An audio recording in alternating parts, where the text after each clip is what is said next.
اضطرت عناصر الشرطة بمنطقة أمن العييدة بمدينة سلال لاستعمال أسلحتهم الوظيفية يوم أمس الجمعة 25 نوفمبر الجاري، وذلك لتوقيف شخص يبلغ من العمر 33 سنة، والذي كان في حالة اندفاع قوية وعرض المواطنين وعناصر الشرطة لاعتداء جدي وتهديدات خطيرة باستعمال السلاح الأبيض.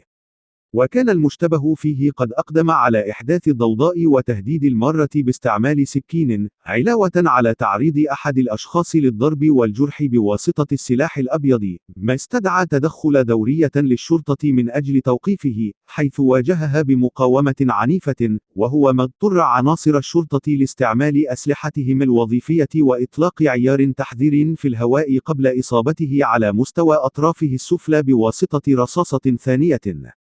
ومكن هذا الاستعمال الاضطراري للسلاح الوظيفي من دفع الخطر الوشيك الناتج عن المشتبه فيه وحجز السلاح الأبيض المستخدم في هذا الاعتداء، وذلك قبل أن يتم نقله للمستشفى المحلي لتلقي العلاجات الضرورية.